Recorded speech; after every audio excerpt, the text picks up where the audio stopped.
Guys, we make our final predictions here with prize fighter Adam Lopez for Tank versus Frank, as well as Benavidez versus Gvozdyk. All this and more on the latest edition of War Week Boxing.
Radvashan Holdings proudly presents War Week Radio Chats with ring announcer Joseph Herron.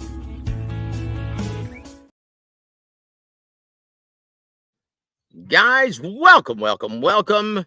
Happy Friday to all of you guys. I hope you guys are ready for a great weekend of fights. Wow, guys, and to help us kick things off, we're going to be getting the final predictions and the final analysis from prizefighter Mantequilla, Adam Lopez. Adam, how are you doing tonight, brother? What's going on, guys? Glad to be back. Well, I tell you what, I was getting a lot of criticism. Not on the route today. Well, I was getting a lot of criticism because of my computer. I guess the audio was too low, and so I went out and bought a driver. Tell me if it gets too hot, guys, if I'm too loud, because I don't want to be screaming because I'm going to do the event tomorrow. And, guys, if you're in San Antonio or in South Texas, come up to San Antonio at the Dave & Buster's on Crossroads. Dave & Buster's. That's on the intersection of I-10 and 410. I'm going to be there very early, and we're going to have a special fight party with South Park Boxing. We're going to be announcing our next event coming up on August 24th. So, guys, come watch the fights with us at Dave & Buster's. You're going to be there, aren't you, Adam? Celebrate Father's Day with us, man. I probably will be there. Yes, I will probably be there. Yes, and I promise I'm going to be DJing too, so I promise I'll have some Bee Gees just for your old man. Nice. Speaking of jive talking, I love the Bee Gees, man. So your thoughts, because I didn't even get to see the weigh-in. I've been too busy trying to organize and plan these things, so I didn't even get to see the weigh-in. Did you see the weigh-in, brother? Nope, didn't see the weigh-in. Too busy working, but we haven't heard we haven't heard anything crazy. We didn't hear that somebody missed weight, anything like that. So I'm pretty sure it went according to plan. Nothing crazy from both Benavidez or Tank fight. So everything's, I guess, good to go. Well, yeah, and that's always a great thing, man. And once again, Tank comes in at a very low 133.4 pounds. And Martin, wow, always a professional, coming in at 134.4. Tank being the smaller man here. Once again, this is going to be a great fight. And I love the weights here. And I'm looking at a photo right now of both men. They both look in shape. They both look focused. I'm excited for this fight, Adam. And looking at the betting line, guys, it's still Tank Davis listed. Now, once again, late money has been coming in on Frank Martin. According to our favorite book out of Vegas, the BetMGM, it's minus 650 now. And it's plus 450 for Frank Martin. It's some late money's been coming in on Frank, but no, actually, it's the other way around. Yeah. No. That's yeah. The betting line is moving lower. So it's it's the wagers. There's money coming in on Frank Martin. And I've noticed that a lot of people have been picking Frank Martin online. Why do you think that is, my friend? Yeah, I saw a lot of people saying that too. I think it's because the whole flinch situation when he made him flinch. That's all the comments that I've seen is when Tank Davis at the press conference or whatever face off made him flinch, and then everybody's like, "Well, I mean, he's not. He's if you're like street dude, and you go, oh, he made him flinch. Oh my god, he's a pussy. But it's like he's supposed to react as if somebody's gonna throw a punch. I get that, but it's kind of not a good look. You kind of want to have him have that Kobe moment where who that was that guy where he throws the ball in his face and Kobe doesn't flinch. You kind of want that, but a lot of people are picking Frank Martin to win or picking Frank Martin for an upset, and I mean, I think it's just because not a lot of people are liking Tank right now, and also Frank Martin does have the attributes to beat Tank. Yeah. Well, look, guys, and we've been telling you that this, in my opinion, will prove to be by far the most competitive of Tank Davis's career. Now, once again, guys, he's a southpaw. He's a converted southpaw. He's got Mm-hmm. he's got a great jab as a result because he's got that lead strong hand, and he can use it as a sledgehammer. But he also uses it to probe. He also mixes in feints. That's going to severely disrupt the timing and rhythm of an inactive Tank Davis. Now, keep in mind, Frank Martin hasn't exactly been active either. Last time he was in the ring was in July of last year, right? Yep. So this is going to be really interesting, guys. Let's say hello to our dear friends in the chat before we actually move forward and get Adam's thoughts on all of this. Alberto, welcome to the show, sir. He says Frank Martin was looking super dry at the weigh-in. No way he wins. I think Tank stops him between 6 and 8 rounds. Wow, that's interesting. And you know what? Yeah, that says a lot. This is why I usually don't like to make my predictions until I see the weigh-in. I didn't even get to do that today. So I'm going to have to be depending on you guys, but I've already made my betting strategy. We need to go over the sexy bets of the week in just a bit. And Alberto also says, however, my interest in the Benavidez fight has risen. Yes, as you previously mentioned, he is going in with a bad cut. And honestly, he looks super flabby at the weigh-in. Gvostic looks shredded. Look, Adam, do you want to remark on that comment? Because Alberto, Adam never really looked shredded, but he was a workhorse, always in shape. And look, Puro Mexicano, brother, it's called taco building boxing. Like Juan Diaz, that guy was a workhorse who could fight 30 rounds and throw Yes. over 100 punches around. You couldn't outwork him. Yeah. And he always looked Yeah, he was flabby and throwing out of shape, didn't he? punches to fight. Yes. Yes. I could never get a six pack. I was starving to death. Still couldn't get a six pack. It's just the genetic build. Yep, that's it. More Mexicans are gonna look real just flat. I wouldn't say they look flabby. I mean, Benavidez has always looked flabby because I mean he was a 250-pound kid at He was 13 a panzon and mugroso, lost all the dude. weight.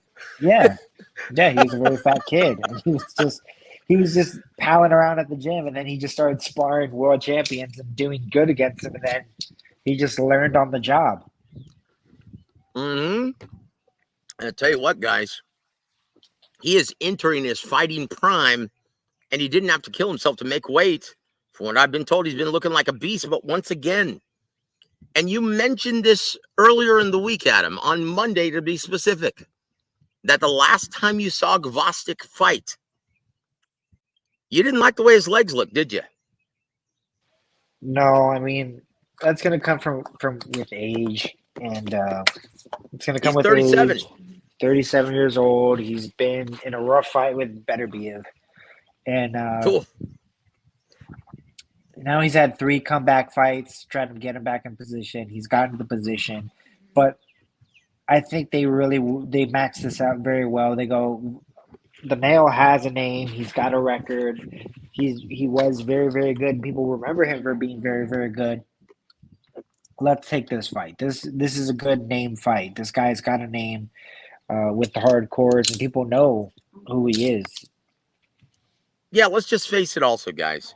This is scouting for Canelo Alvarez with Eddie Reynoso in his corner. Canelo Alvarez is going to be ringside. This is the scouting report, and this is a litmus test. Gvozdyk, if he has trouble and is devastated by the volume punching and the heavy two-fisted attack of David Benavidez, and he gets him out within 5 or 6, what do you think Gvozdyk's going to tell Canelo? Hey, brother, you don't need none of that. Yeah, we don't want these problems. We don't want these problems at all. No, but if Gvozdyk is outboxing him and he still has some juice in those legs, because if it's the Gvozdyk that was a pound-for-pound guy before he got thrashed by Artur Beterbiev, that methodical beatdown, look, before that, he would use the entire ring, beautiful footwork, could shift angles while he's punching you. Now, one thing to watch is he tees off on that jab and then he'll extend it out there and almost push you while turning you at the same time. So you can't counter effectively, a la Vitaly Klitschko. So we'll see if he still has that magic left in him. But once again, with the opposition that he's grown accustomed to fighting over his last 3 fights since he's made his comeback, those guys aren't David Benavidez. But I will say this, guys. I really hope Benavidez has improved his footwork, because Adam, how proficient is he in cutting off the ring for a guy who moves very well? Yeah, that is one thing to look at, is he has to cut off that ring, make sure he can close the distance so he can use those fast hands of his. But if he can't do that, then it's going to be a long night. He's going to look not. I mean, I would think he would still be able to win, but he's not going to look good. And there it is. My brother Robert Zen Gonzalez is going to be making his pro debut coming up later this summer. He's also going to be with us at Dave & Buster's. Can't wait for that. And he says, I don't think Frank's going to be able to throw too much power behind his shots, but then again, Davis gives up rounds to fill out his opponent, and that strategy could backfire if it goes the distance. Adam, your thoughts?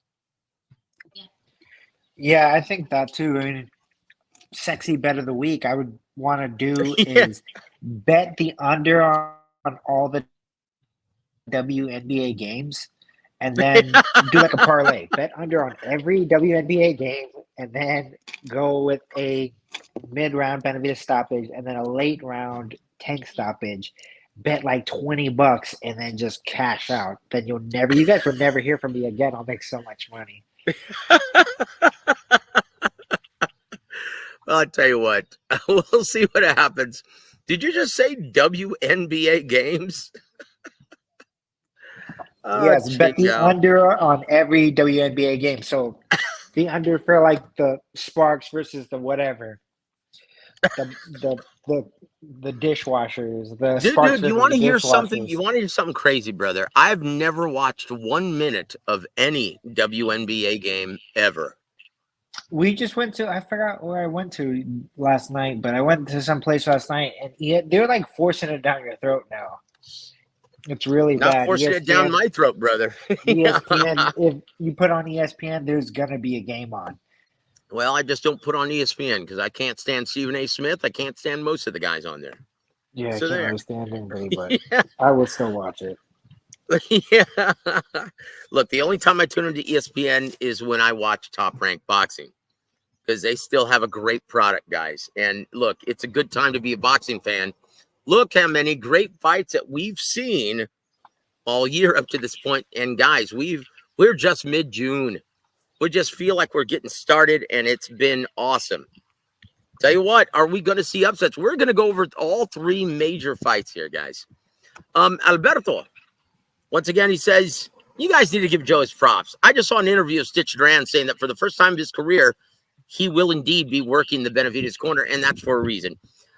Thank you for saying that, Alberto. And once again, yeah, apparently they feel that it's closed up enough in time that they're allowing him to fight. But guys, don't be surprised if Gvozdyk targets that eye and it opens early. So once again, that's a very smart move by Team Benavidez to hire Stitch Duran. And yeah, Jacob Stitch Duran, he's a bad dude. By far the best cut man in boxing. Do you remember Joe Souza, Adam? Yes. I've known him for a long time. You want to hear a story? Go for it. I probably already heard it. Yeah, when he was working the Klitschko and the Lehman Brewster debacle. No, Anyway, I don't know if I've heard that one. I've heard when he was working with who's the Polish guy? Low blows Polish. Oh, the foul pole. Yeah, that's God dang, Galata. Andrew Galata. Andrew Galata. Yeah, I heard he worked that corner. He was like, dude, Andrew Galata's wife is a menace. Just a pure nut. She's going to the dressing room and start beating his ass. Yep. Yeah. I'm telling you what, man. Galata's that was a hard man, dude. Hard man. For years, he was an enforcer with the Chicago Polish Mafia. Really? Can you imagine? Yeah, well, that's true, dude. The huge Polish population in Chi-Town. Yep. The Chi-Town hustler. But anyway, man, Lehman Brewster, though, after the Klitschko fight. That's like the same thing as the other dude. Who? Can you hear me? The guy from Georgia. Yeah, I can hear you. The guy from Georgia. The one that Antoine Douglas. You're talking about Georgia, the country in the old Soviet Union? What? Yes, Georgian. Okay, yeah. Yeah, the guy Antoine Douglas fought. He got, that dude. In a RICO case. Oh, yeah, man, that guy. He was a hitman. Yeah, he was a hitman. Oh, and he whooped his ass, dude. I felt so bad for Antoine, man. That was on Showbox too, wasn't it? Yeah, he didn't need to fight that fight. No, it was special edition. Oh boy, yeah, I felt bad for poor Antoine, man, that night. But yeah, dude, that guy, you couldn't hurt him, and if you couldn't hurt him, well, best of luck. Oof. Yeah, dude, that guy had some heavy ass hands. But yeah, he was a hitman as well. You know, man, they're all we're the red light district of sports. So that's why, Adam, it makes no sense to have a fight party during the day. It's like, wait a minute. This is, let me see. This is too violent of a sport to be putting on staging during the day. We need the kids to be asleep when boxing comes on and we have our fight parties, right? So that's why we're having it at Dave and Buster's, guys. That is really cool. With all the kids. Anyway, guys, but thank you. We might as well just go to Chuck E. Cheese. Oh shit! Hey, let's stage our next fight party at Chuck E. Cheese. That sounds good, actually. Now, look, maybe I'm a weirdo, but I actually like Chuck E. Cheese pizza. I miss it. It reminds me of being with my son when he was only like 2, 3, 4, 5. Best time of my life. But anyway, thank you for saying that, Alberto. Yeah. Look, guys. And I'm just going to remind you of this. Who were the first guys to tell you that it was going to be a product of supplement contamination? And everyone said, oh, Ryan cheated. He cheated. Okay. Yeah. All right. That was us. And we were the only ones, one of the only ones to basically give you the skinny that Benavidez is going in with a cut. And that may be a big factor this weekend. We'll see. Now, once again, we'll find out what Adam thinks when he gives us his final predictions. Moving on, though, guys. Jesus M. Saludos to you, brother. Thank you for joining us, my brother. Appreciate it, man. Juice, one of my favorite fight fans. He says, Elijah Garcia missed weight by 5 pounds, and Elijah Pierce got canceled. Well, they still have 14 fights on the bout sheet, right? 14 fights on the bout sheet. So yeah, it's still going to be an awesome card, guys. Um, Mini Meal, welcome to the show, sir.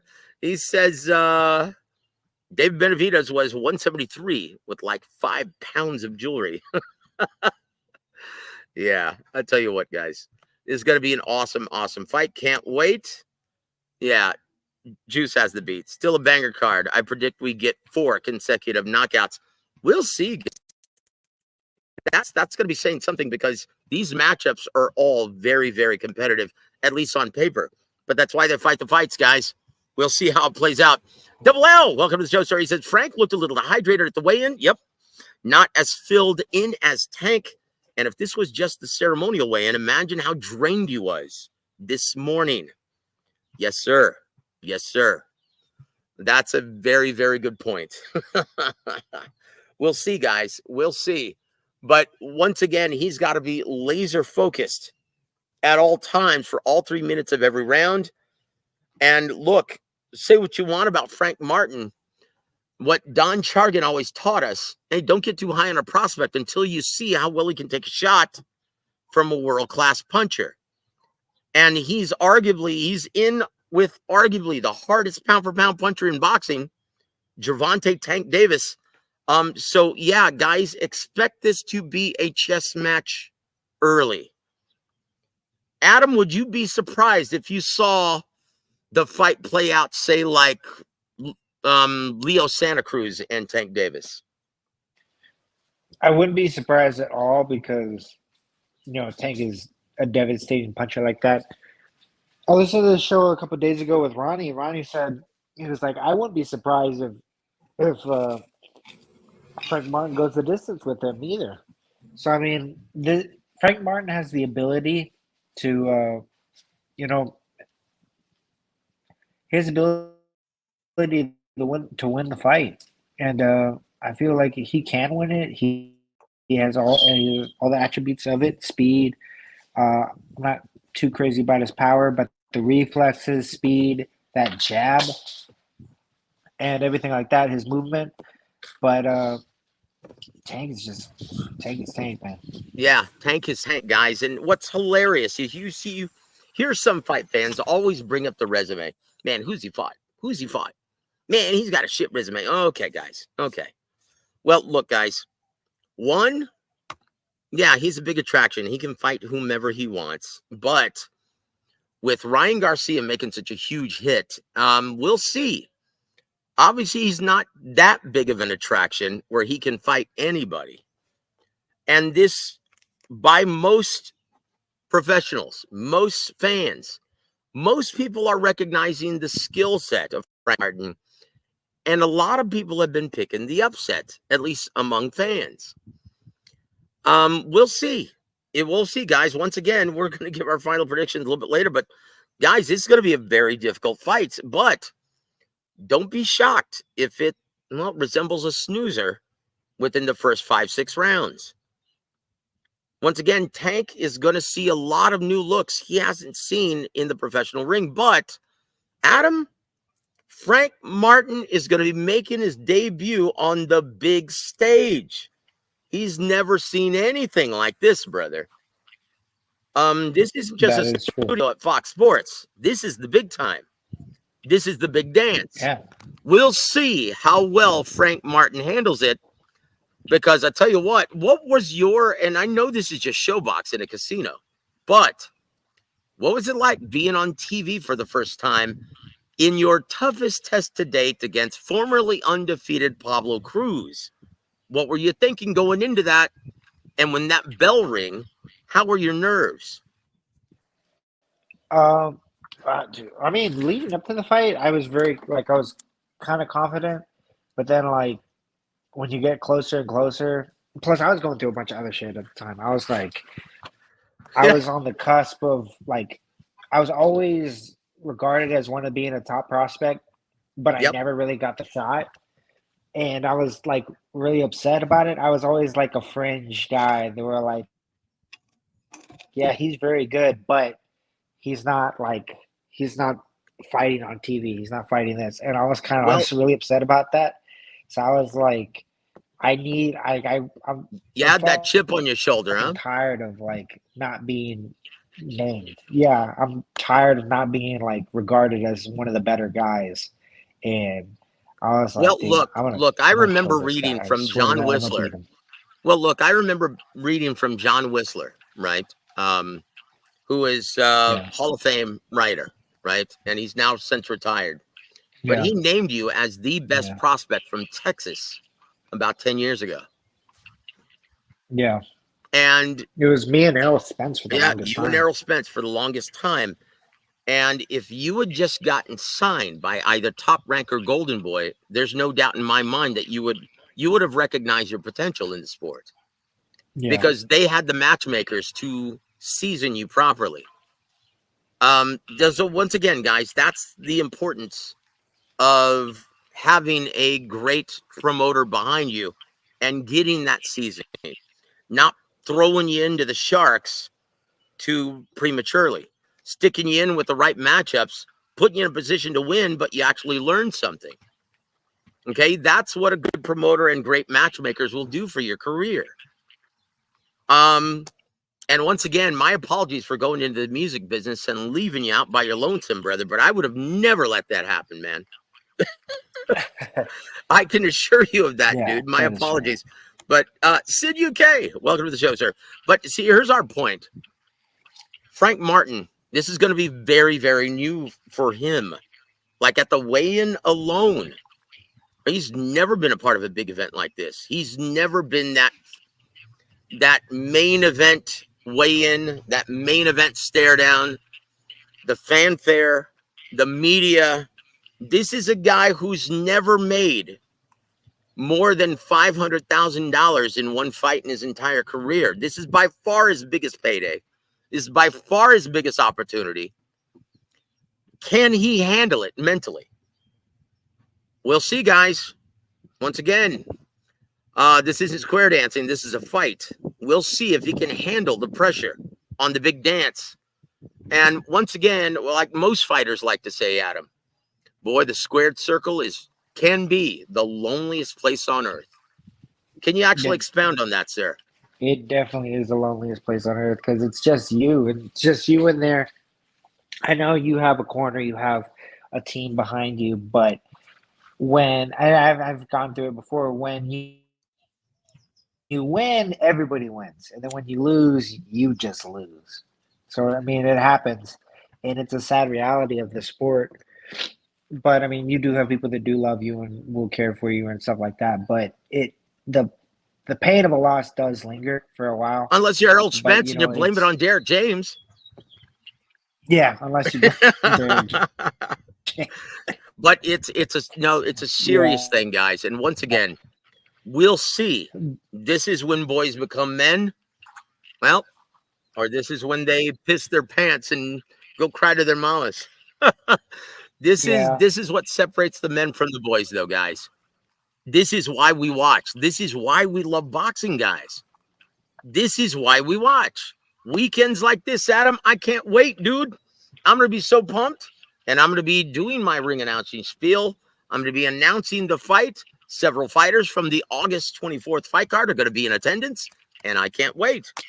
And yeah, we're going to be doing our live commentary. We're going to be doing a live show from Dave and Buster's. How do you like that, guys? So, yeah, it's going to be a lot of fun, guys. silence. But salute to Sid UK. Welcome to the show, sir, and thank you for always being here for us. We appreciate it, my friend. Love Adam's insights as an ex-fighter. Benavides by KO. Yeah, Adam. Yeah, I can already tell who he's going to pick because he didn't like the legs of Gvostic earlier this week, and I don't see him changing his mind, except that cut. We'll see how that plays in. We'll see what happens. W.A.W says, I got Tank 9 through 12. TKO. Gvostic got to be the tallest guy Benavides has ever faced. Yep, and the most skilled. Will be interesting to see how David deals with an opponent who has power that he can't just bully around. We'll have to see. Oh, geez. It's going to be a great evening of boxing, guys, tomorrow. Outstanding. not only on Amazon Prime, but I can't wait to go over the DAZN card as well. It's gonna be it's gonna be outstanding. It's gonna be outstanding, man. Tank looks like he could even make 130 to be fair. He like just looking at the pictures right now, guys. I think this may be the best he's ever looked. I do. In fact, if I didn't know any better, I'd have to say he was on that good Adam. Sid UK. Yeah, puro mexicano ese. Am I lying, Adam? Am I lying, brother? Come on now. Nope. And what's wrong with my taco comment? I can say that, brother. Say what? That you have taco build? Oh yeah, we can talk. We can say the crazy. Hey man, there's on nothing wrong with Mexican fries. tacos. We They're can say, flipping like, delicious. yeah. That's what I'm gonna say. Yeah. And there it is. Thank you for joining us, Sid. And Juice says it was a live weigh-in, not a ceremony weigh-in. That's what I heard as well. Although Benavides and Gvostic didn't get the memo, and the WBA allowed them to weigh in early this morning. Wow. That's crazy. Man, I need to get on the beat again, man, so I can start covering this stuff and go live, right? Yeah, Anthony Manzano. Huh? I'm sick of ceremonial weigh-ins. I in my whole career, I've never been a part of a ceremonial weigh-in. I've had big fights at Alamo Dome, AT&T Center, the fucking Atlantic City Boardwalk Hall. I've had all Yep. those weigh-ins, and never once did they weigh me in at 8 in the morning. I had to wait till 5 o'clock, 3 o'clock to go weigh in. Yep. And See? I feel like ceremonial weigh-ins are a new thing. No, it is a new thing. It's a relatively new Yeah. thing, and they just started this. You want to hear the first fight, and this is why I'm so hard on Devin Haney, guys, if you must know. Nevada, specifically, circumvented the rules to appease Devin Haney because he fainted in an elevator before the weigh-in. And they said, oh, shoot. Well, let's give him time to rehydrate. We're going to give him 36 hours and do the weigh-in at 9 a.m. And the first fight they ever did that for anyone was Devin Haney versus Jojo Diaz. Dude, come on. That sounds like a little bitch, dude. Fucking, you've seen Mikey Garcia throw up in an elevator. Yep. Because he's so dehydrated. And When they he didn't fought at circumvent the American rules for Airlines. him. They didn't circumvent the rules there. He sounds like a little fucking bitch, dude. Guys, that's why I'm so hard on Haney. And that's why I didn't feel any remorse when he got his ass whooped and he tried to use the excuse, oh, Ryan Garcia cheated. He came in too heavy. Dude, when you've got 36 hours to rehydrate and you're killing yourself and you shouldn't be fighting at 35. And he stayed there for years because they circumvented the rules for him. So do you think I felt the slightest bit remorse when he was complaining that Ryan Garcia came in heavy? No, I didn't. Oh, And there it is. Yeah, it's so gay, dude. Like, there was a thing, like, I remember I sent you that video of him and Lomachenko when they were on the ESPN talk, and it was the stupidest thing ever when he goes, they were talking about how old Lomachenko is, and he's all blah, blah, blah, blah. Oh, yeah, I did say that. And then he's like, you were saying that I was a weight bully. And he goes, yeah, I think you are a weight bully. And he goes, yeah, well, you signed up for it. And Lomachenko's like, yeah, That's okay. it. Yeah, you're right. I That's signed up it. for it. Same Devin thing Haney, with Devin Haney. He signed up for it, but yet, Yep. Yeah, he sounds like a girl that got pregnant and is like, it's your fault. It's like, dude, no, you could have just not had sex. That's what you could have done. It's the same thing. Oh boy, Adam, you're something else. Alberto, yeah, touche. Juan Baby Bull Diaz was a workhorse despite his taco build. Yes, and no, look, guys, we're not snowflakes around here. You can say whatever you want, just like I'm going to say whatever I want to you guys, and I know you guys aren't going to get offended. because you guys are boxing fans. There's no These are the most crying in boxing. yeah, these are the most hardcore fans that I've ever met. The chat gets fucking insane. I love it. And I go, you know what? Keep saying it. Like Lou Duva, maniac. That guy's a maniac, but you know what? He's valued. The guy has some funny insight. He makes me laugh. Uh-oh. Here it is. Let's hear it. Anthony. Hey, and Anthony, I did list my email address on the bottom of the comments, right? So please send me your personal information. I'm going to send you a signed pair of gloves from the Sugarland Gym. Probably 2 of them just for you because of your Tuesday gift when you sent us and were so kind and donated to the cause. And so I'm going to get you signed gloves from Ronnie Shields as well as signed gloves from David Morrell Jr. Okay? So send me your personal information so I can shoot that out to you. And thank you for being so kind and donating to the cause, guys. Once again, it's a nice excuse to have to drive up to Sugarland, Texas, and go spend a day with Ronnie Shields at his gym. So, yeah, so it's a win-win for me. Thank you, Anthony. And so, guys, if you want a signed pair of gloves, you know what to do. Thank you for doing that, though. I appreciate it, Anthony. So don't forget to shoot me out your personal information, sir. I just gave you my email, okay? Alberto also says, I think it's only right that Tank makes Leonard his own. Oh, wait a minute. I forgot to read your question. My apologies, dude. Here it is. And do you guys think it would be a smart move for Eddie Hearn to hire Leonard Ellerby to be the middleman so he doesn't have to directly deal with Oscar and Golden Boy all the time? Look, No. Eddie is a smart guy who actually knows boxing and learned from his Hall of Fame fighter or Hall of Fame father, Barry Hearn. Why would he hire a mental midget and a suck-up like Leonard Ellerby? Like, let's just face it, guys. His claim to fame was being Floyd Mayweather's chest rubber during the fight. Yeah. Being the towel boy, being the guy who goes and picks up his dry cleaning, right? Yeah, the whole misconception of Leonard Ellerby actually being a boxing guy and knowing he does know the business because I mean he's been part of TMT Promotions, but he's just he's literally a nobody. Like what did he do? What did he do? Floyd is the one that pulled all the strings. Floyd used his influence. All Leonard Ellerby is a face. He's the face of the company. He's the guy that they and an ugly one at that. Yeah, and he was just a babysitter. All he does is babysit Tank. That's it. He legit does that. Uh-huh. And it makes me cringe every time I hear Leonard Ellerby try to take credit for building Tank Davis's market value to this point. He does nothing. It's actually quite sickening. Yeah. Do you remember the first time Mayweather Promotions fought in San Antonio, Texas? Do you remember what a cluster bleep it was? Which there was was Andy Lotta on it. Oh yes. Do you remember that?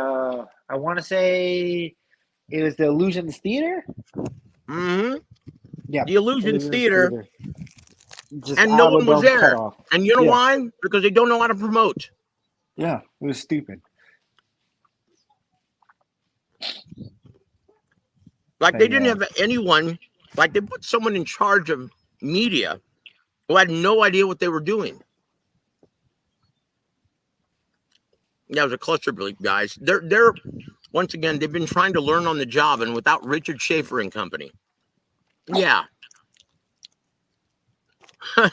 They don't know what they're doing, guys.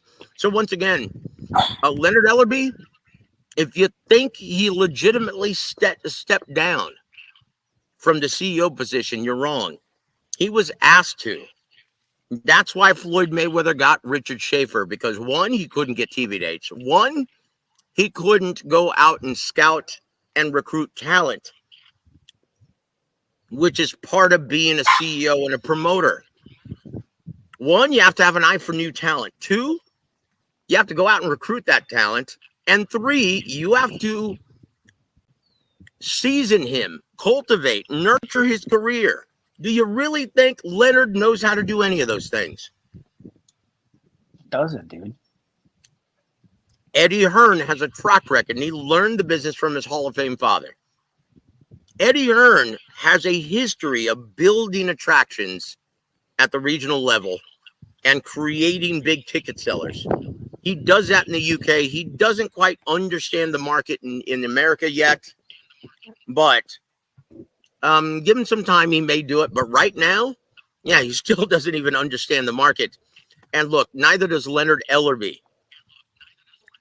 Like, I'm still trying to get over the fact they're staging Bam Rodriguez and El Gallo Estrada in Phoenix, Glendale, Arizona. Is that the dumbest thing you've ever heard in your life? Yeah, you might as well come to San Antonio. I mean, where's El Gallo from? Where's Estrada from in Mexico? It doesn't matter. But is it? I mean, so it doesn't matter. He's Mexican. You know how? Yeah, but I know that there's Baja, Baja California, Baja, Mexico. Yeah, but look, yeah, you might as well come on, guys. Come on. Oh, hold on. Alberto says, would Adam consider coming out of retirement if the Saudis threw him a big bag?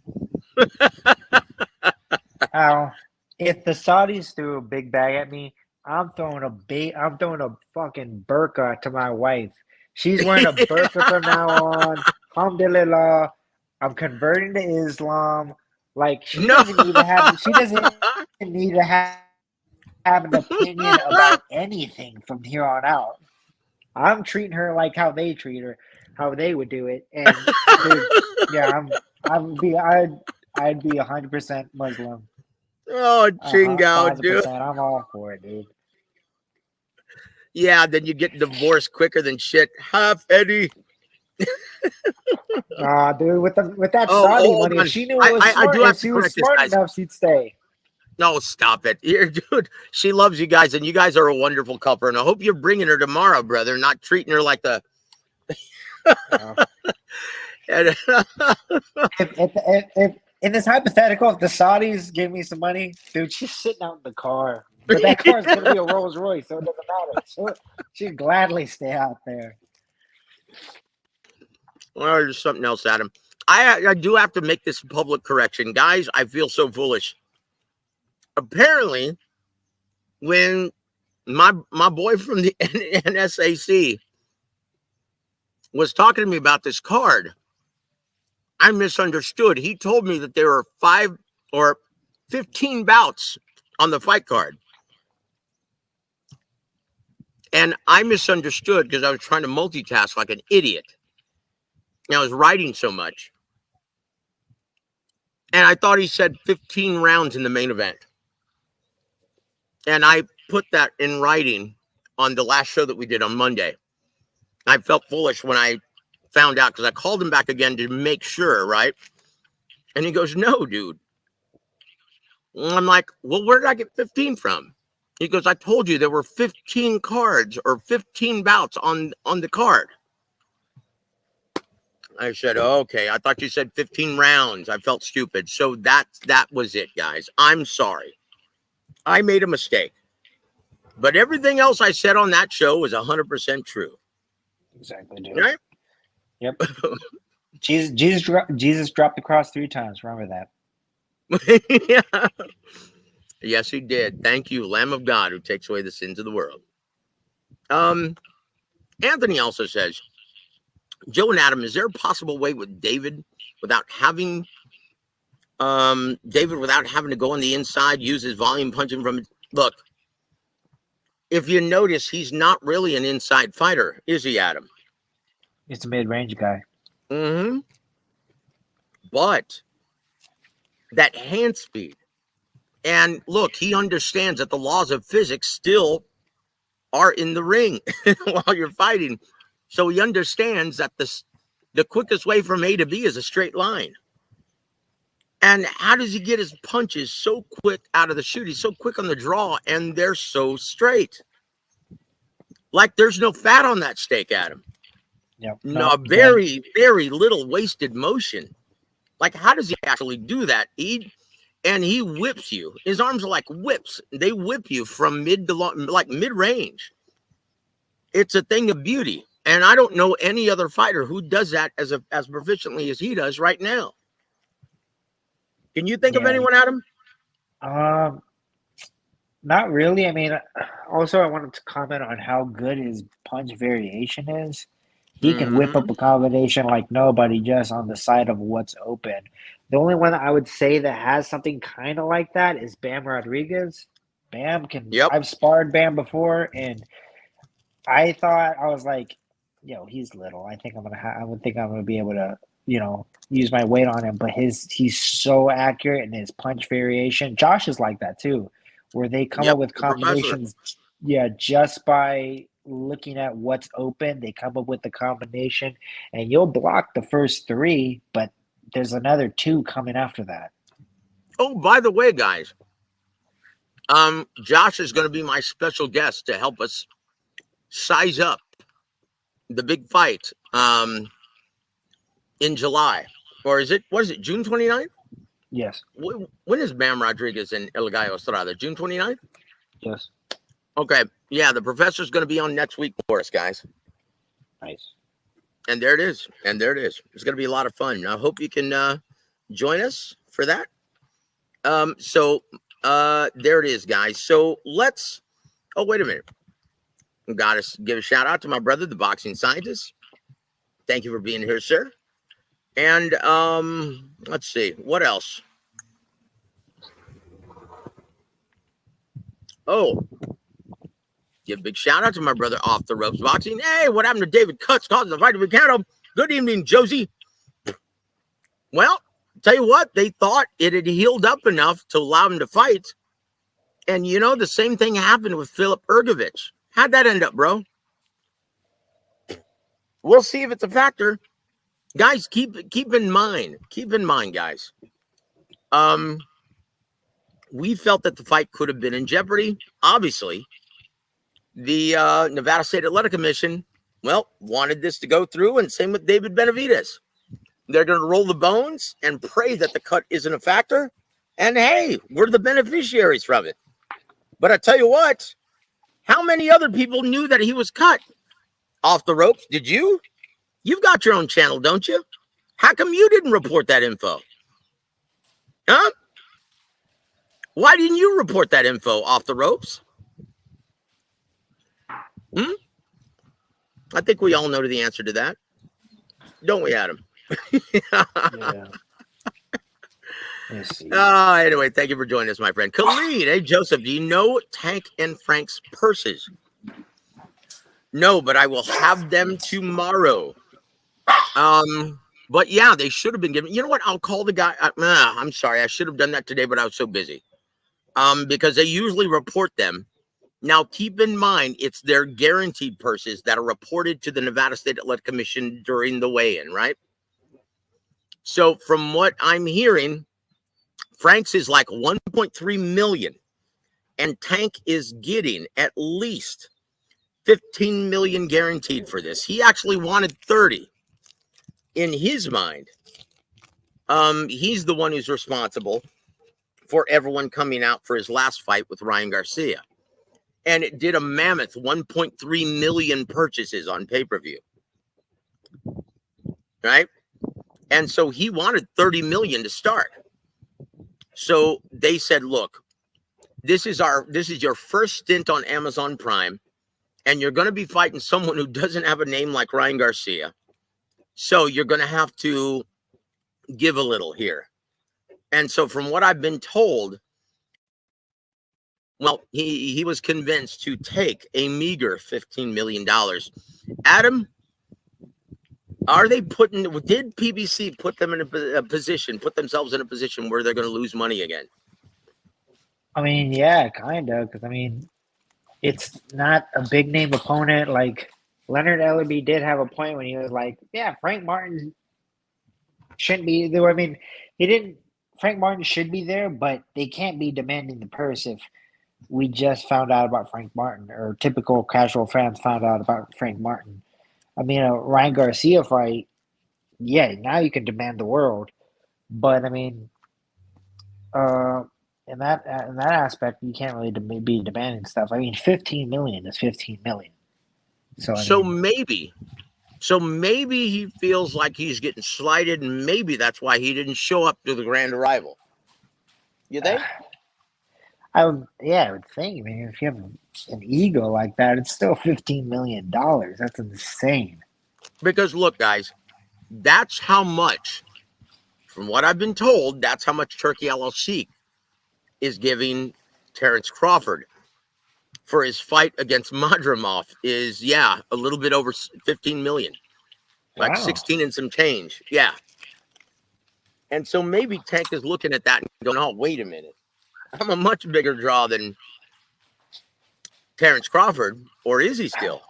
No, I don't think so. I mean, I think that's the ego talking there because I mean, we want to see Terrence Crawford because he's pound for pound the best fighter on the planet.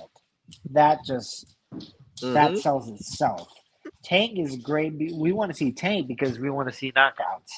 But as far as who we want to see more, the greatest fighter on the planet or knockouts, that's a toss up. I mean, I guess it's like the NFL, the highest quarterback paid in the NFL.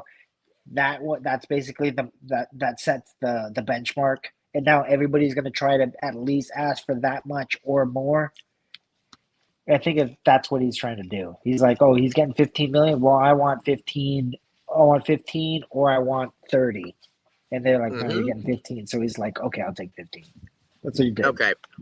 Look, off the ropes. I will say, Ryan, not having to lose those 3.2 pounds is a huge. Of course it is. It's a huge, Just yeah. of course it is. Just like Devin Haney getting 36 hours to rehydrate at 135 was a huge advantage. Yeah. And yes, Adam does know, and that's why he's here. Yeah, I mean, off the ropes, like we're not saying that it wasn't a huge advantage. That's a huge advantage. Of 3.2, course. it's Yeah. huge. But we're criticizing him for not trying to lose the weight. Like Yeah.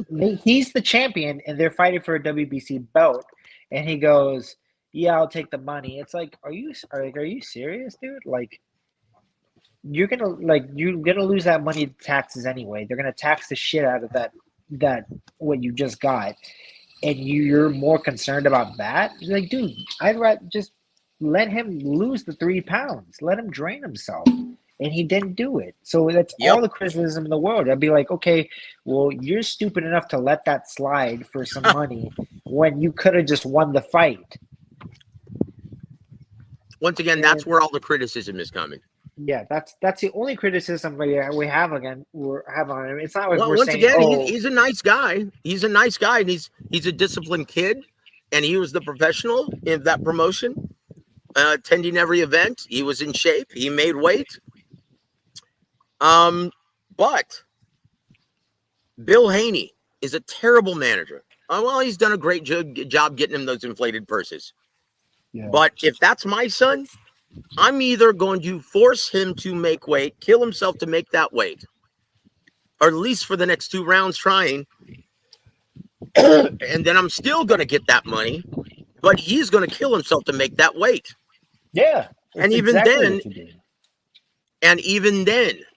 if he doesn't want to, then we're not going through with the fight. That's it.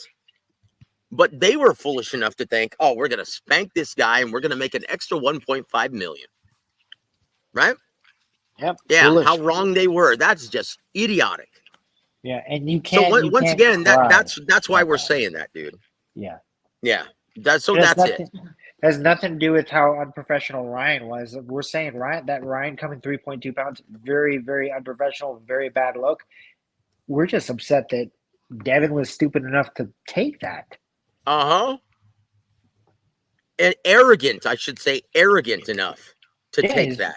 Yeah, his brain wasn't working, dude. He thought he was just gonna roll over this guy, and it's like, no. He was so convinced that he was gonna knock out Ryan Garcia before that.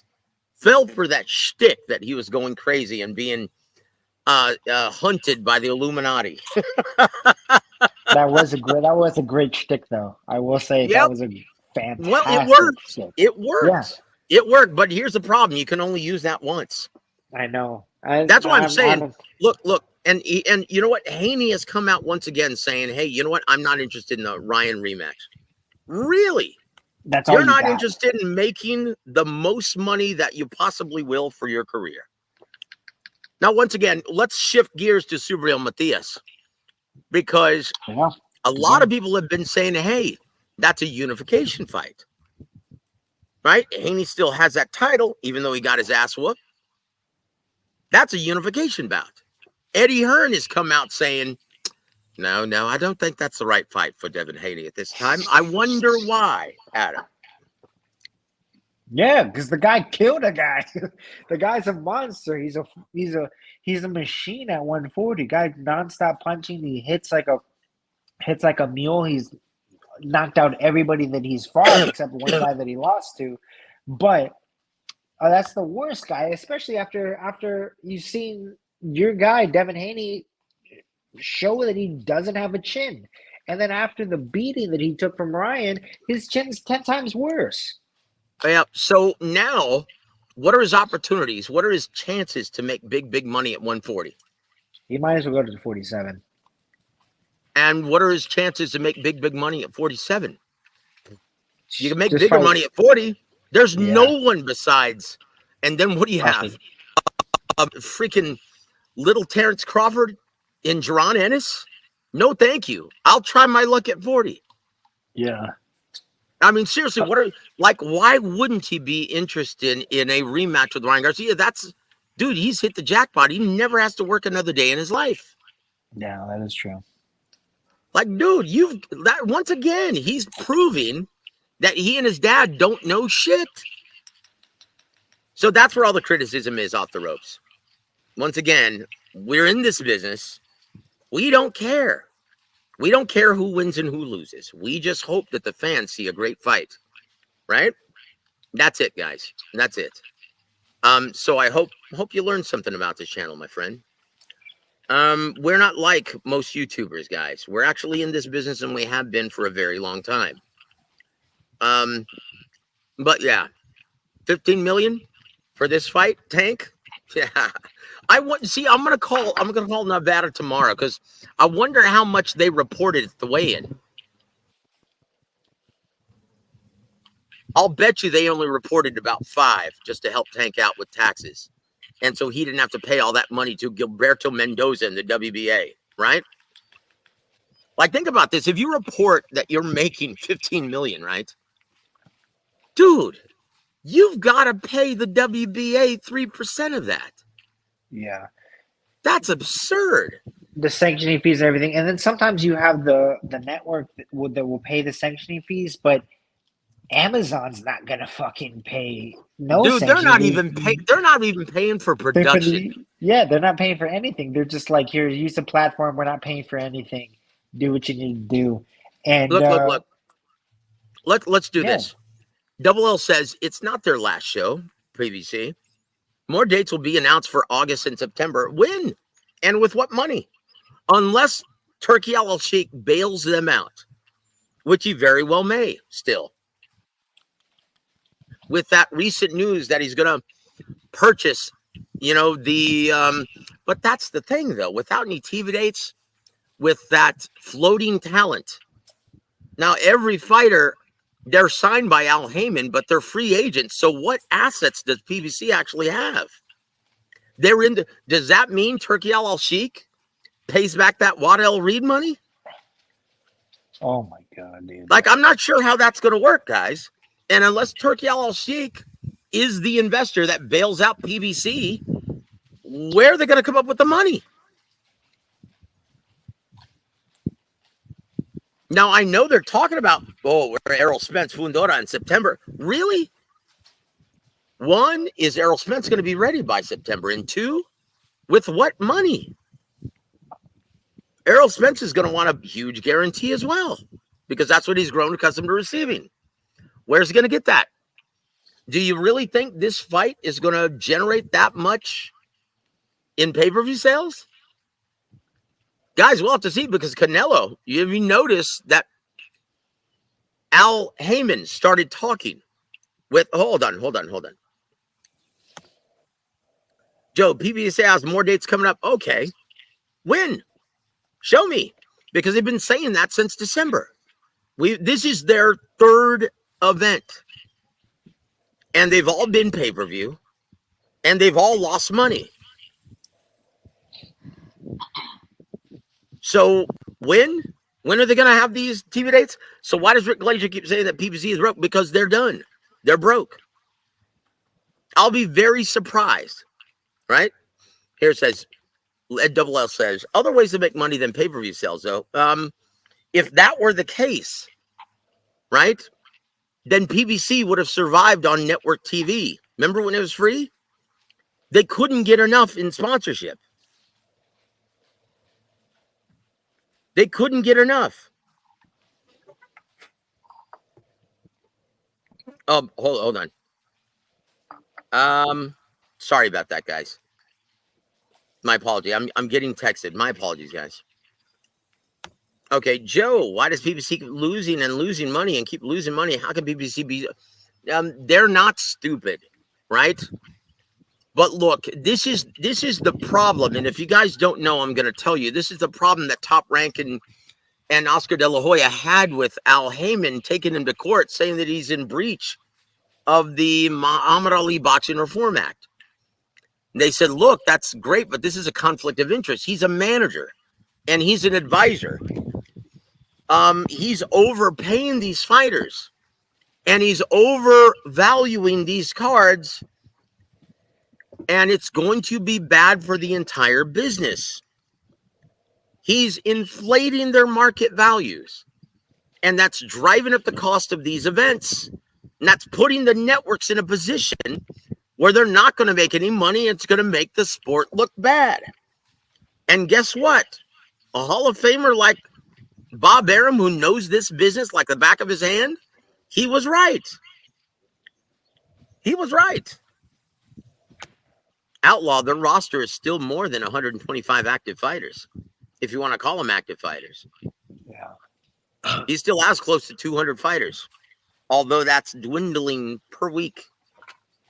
But yeah, 3 pay-per-views since December. Only 3 events since December. We're in June, guys. We're in June. We're midway through the year. We're almost exactly, Adam, midway through the year, and they've only had 3 events. How many events has Golden Boy had so far? Almost 15? Yeah. They've had almost 15, guys. It's not sustainable. And once again, there's a reason why Amazon is not giving them any kind of budget per annum, like ESPN is Top Rank, like DAZN is doing for Matchroom and Golden Boy. And I'll be very surprised. And once again, there are quite a few PBC fighters on this LA card.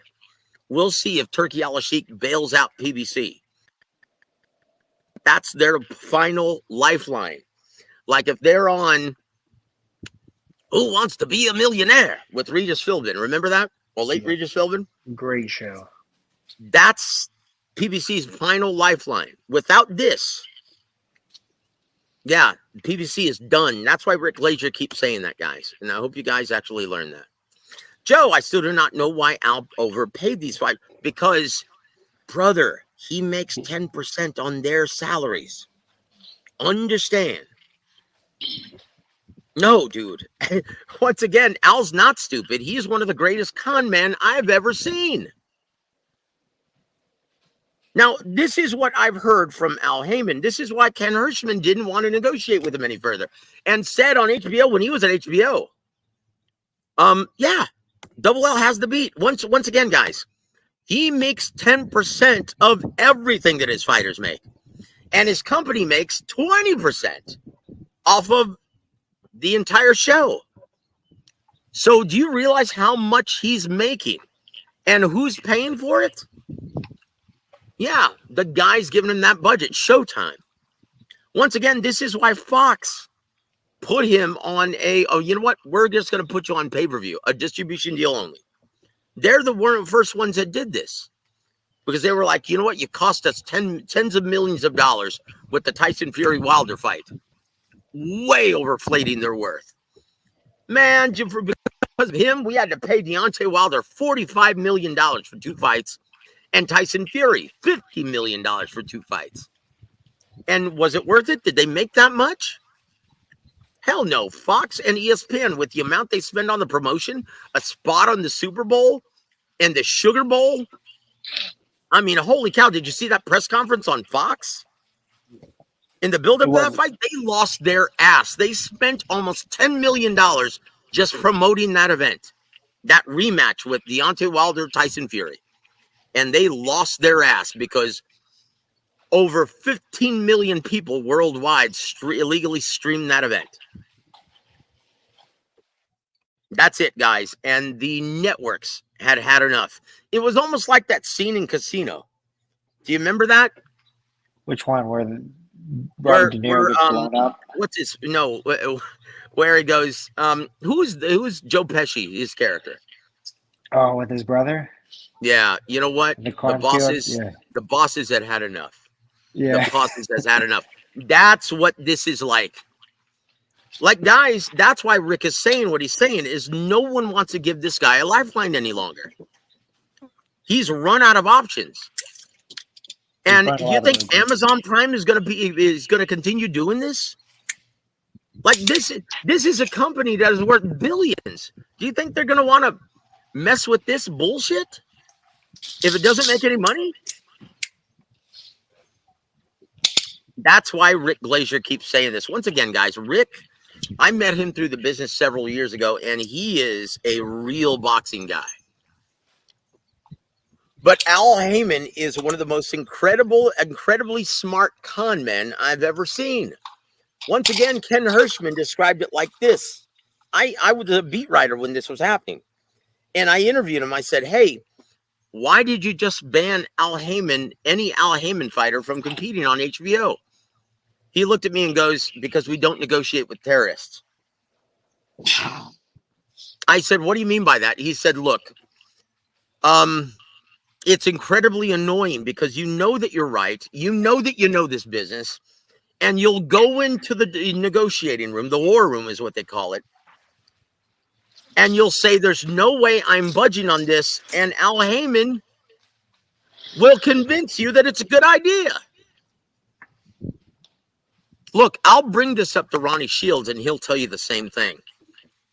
That Al Heyman has a genius level IQ, and he's he just doesn't have any scruples. And once again, credit to him for wanting to take care of the fighters. But when you inflate fighters' purses, it's never good for the health of the sport. And that's my biggest,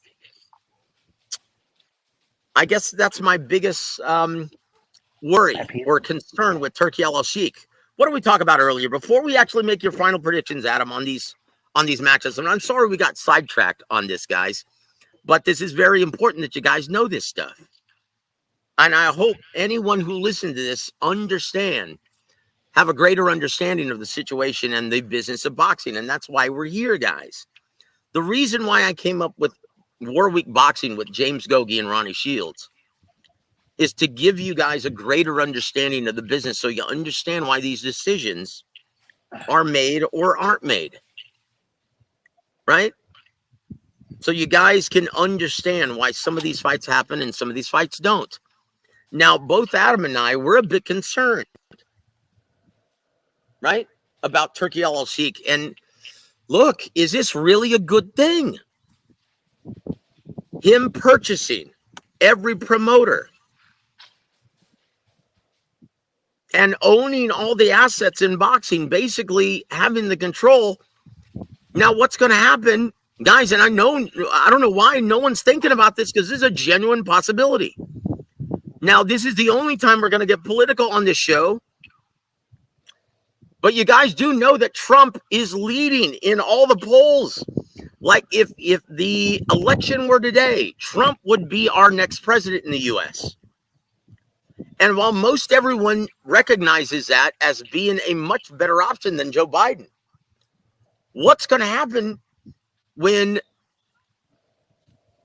Donald Trump actually starts saying, no, you're a fag, you're gay? What's going to happen when he starts? What's going to happen when he starts cutting off those lifelines and those deals to Saudi that Biden has given them, right? What's going to happen with the price of barrel, right? Isn't so high. And we start actually being energy efficient, energy independent. What's going to happen when we start going energy independent again? What's going to happen? What's going to happen when the price of barrel decreases dramatically? Are they still going to be this interested in throwing money away on boxing?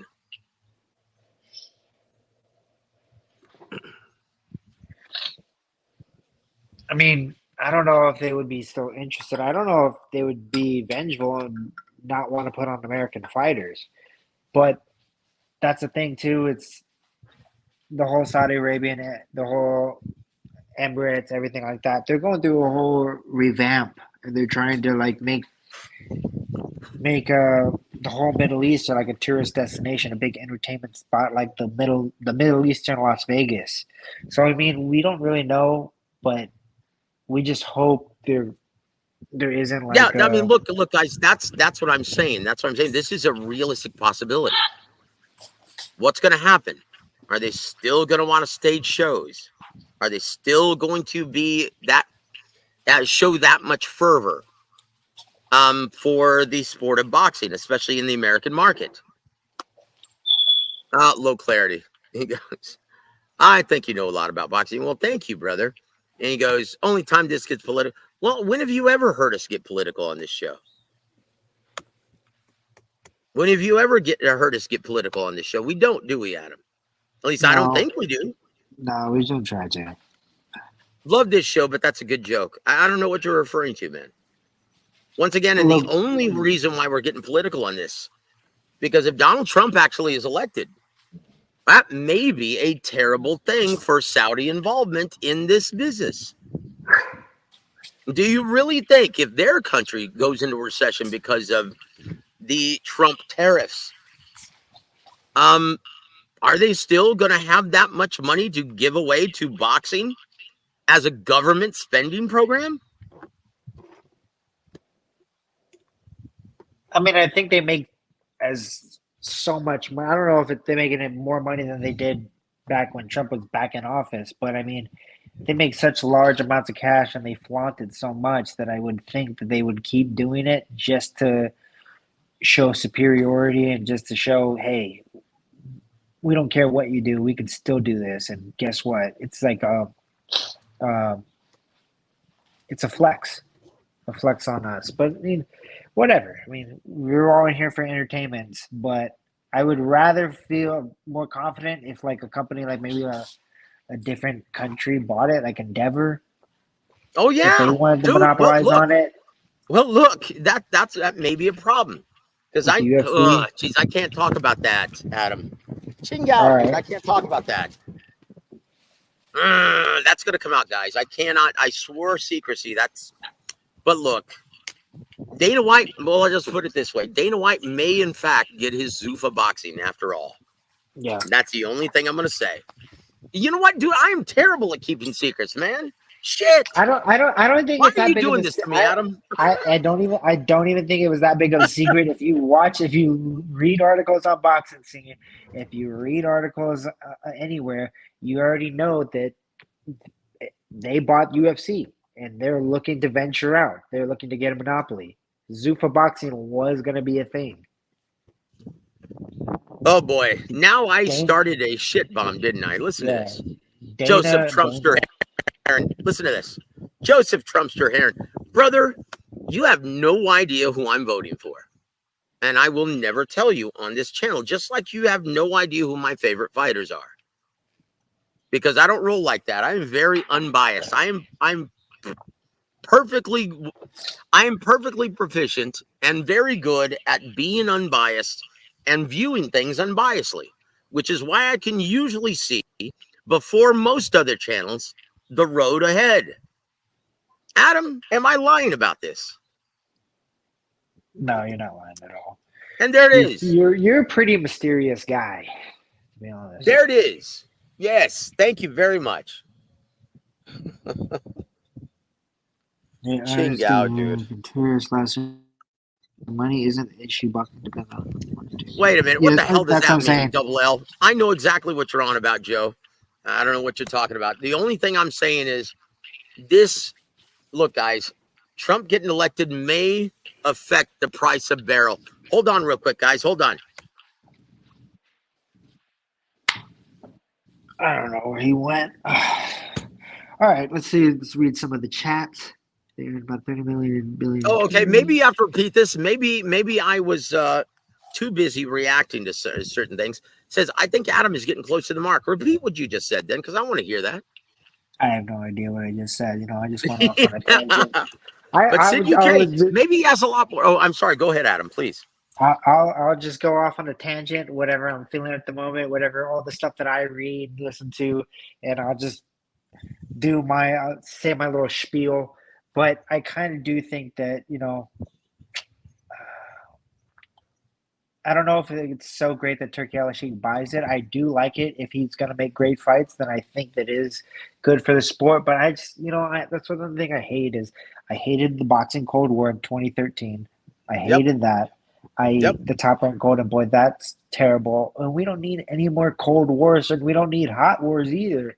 So I mean, let's just all relax, chill, watch some great fights. And this doesn't need to get political at all. This is just for the No. I'm just once again, this is all business. No, this is all business. Exactly. That's what I'm saying. Like, this is the oldest sport known to man.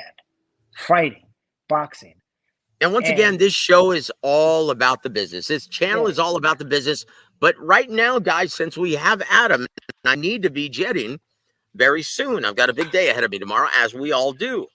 So let's talk about Subriel Matias, his first massive fight in Puerto Rico. Is the hometown pressure going to get to him? Because you see him with the shades at the press conference, looking smooth with the belt. Yeah, no, he's gonna thinking he's the next Tito Trinidad. Yeah, I don't think there's a lot. Is a hungry Liam Perro gonna pull off the improbable upset? I don't think so. Yeah. Do you think there can be another Tito Trinidad? The closest one was Verdeo, and he had to kill somebody. Stop it! Oh, Ching Hao, dude. You had to mention that. Yeah, now he's getting the chair. Is he? I don't know, dude. That is just so bad. Dude, that dude turned out to be an evil person, man. Man, why'd you have to bring that up, dude? Dude, that's one of the most interesting stories. I just watched a documentary about it. It's dude. If you actually think, if you classify that as interesting, then I would have to say you probably think that the Ted Bundy story is pretty interesting as well. Dude, there is a fascination about stuff like that. I'm not saying that I'm like a woman where they just watch murder documentaries about it, but I'm just saying I'm truly convinced. I'm truly convinced women love that shit because it makes them feel better about their lives. No, you know what I think it is? I think it's like the same thing. Like, I feel like they want to kill something, but they just know they can't. So they're like, I'll just watch it. My ex actually tried. Really? Yeah. And did she succeed? You were on the radio right now because she found out she fucking couldn't. No, dude, you cannot kill the Joseph. Yes, yeah, you can't. Woo! The voice like that. Look. Yeah, and you know what? The worst. Well, I can't go into that. I'll tell you off the air, Adam. It's a pretty interesting story, my friend. But anyways, but yes, she put me in the hospital. But guys, you didn't finish the job. She didn't finish the job, and I'm still here. Thank you very much. Thanks be to God. Woo! But guys, look, Liam Perro, very good fighter, hard guy, tough guy, mentally and physically very durable, and he can fight. Subriel Matias, but boy, you better be a stone cold killer. And you better knock out Subriel Matias because, correct me if I'm wrong, Adam, Ermias Ponce was a tough man from Argentina, undefeated. He was a tough man before he fought Subriel Matias. Yes, he was. Okay, what about Shoshan Ergashev? Undefeated. Tough man, better skills. What happened? Same thing. Yeah, the guy just wears you down. He has very good combination puncher. Very. I wouldn't say he's very fluid in his combination puncher, but his obviously his offense is his defense too. I haven't really seen him use his defense that well. It's just he's hitting people so much that they're just focused on that, Yeah, and his then he just offense is beats a you defense. down. Look, here's His his offense secret is a weapon, defense. Adam, and you know this. Talk about this. When you get that just high volume two fisted attack, what happens to your strategy going into the fight? It goes out the window because you're just if you want to box, you got to do this, and then you have a guy just two fisted just coming at you, and just especially a guy that there's guys like Pitbull where they don't throw that many punches, but they hit very hard. But then there's also guys like Matias who just kind of who hit who hit pretty hard, not devastatingly hard, but their volume output and it just wears and tears on you. And then That's it. that just it throws you for a loop because instead of being offensive or anything, you're worrying about eight punches coming at you, and you can only block so many. A few are going to get through, and they keep coming through because he's throwing such high volume output. He's throwing eight punch combinations. Three or four are going to get through. That's all that matters. And you're just so That's it. defensive. Once you keep your hands up and that like the earmuffs, that's not that good to have because guess what? Your hands aren't moving at all. They're just only staying in one place. That's it. Tell you what, Adam knows. Adam's got the beat, and that's why everyone at 140 is going to have a very difficult time defeating Subriel Matias, including Liam Para, because he's not as skilled as Shoshan Ergashev, and I'm not sure he punches as hard as Ermias Ponce. But he's got a mean streak. Tough man. He reminds me of an Aussie version of who's a gentleman who fought Arthur Beterbiev and got knocked out in the second round. The kid from Joe Smith. Yeah. Yeah, he reminds me of an Aussie version of Joe Smith Jr. That's pretty good. That's pretty good analysis. Pretty good comparison. But at the 140 pounds, and to be honest with you, he's a hard dude, very mentally and physically durable. But oh my word, man, he's never fought anyone like Subriel Matias. But I love this fight. In my opinion, if anyone has the ability to pull off the upset on Saturday, Do you think it's him? no. Well, Chihuahua, that's a tough one, guys, because I love all three matchups, but I favor the A side on all three matchups. But do I think all three of these guys have a chance? Yes, I do. Let's just say you think it's going to be. It says, yeah, no. Battle Pero better than Joe Smith. I don't know about that. I really don't know about that because his look. Maybe not Joe Smith, but how about this? A 140-pound version of Carl the Cobra Froch. How about that? Is that better? Is that giving Pero a little bit more credit? Technically, low clarity. Answer quick. I want to hear this. Let's see. Oh, which one? This one? I don't know about Matthias. No, which one? This one? I want. Yeah, he said better. That's what I wanted to see. Better. Oh, okay. Bunce had a good round. Oh, you should say an Iceman answer. Yeah, look. I'm reading look, Iceman's. Yeah, look, guys. Don't discount Pero. If anyone, it's either look. All three of these fights are intriguing. So let's go to Adam Lopez's final predictions because I've got to skedaddle. It's already 9:40 Eastern almost. We've been on for almost an hour and a half. How do you like that, Adam? Dude, I can do this all night. Yeah. I love it, man. And guys, we're going to be doing a small show during the pay-per-view tomorrow at Dave & Buster's. We're going to be doing it live, guys. So Hope you guys join us for that. But here we go, Adam. Let's let's do. You want to just do the big three, or do you want to do all of them? Your prediction on all the fights, the major Let's do fights all of going on. them. Let's do all of them. All right, very good. We are going to start with the pay-per-view opener.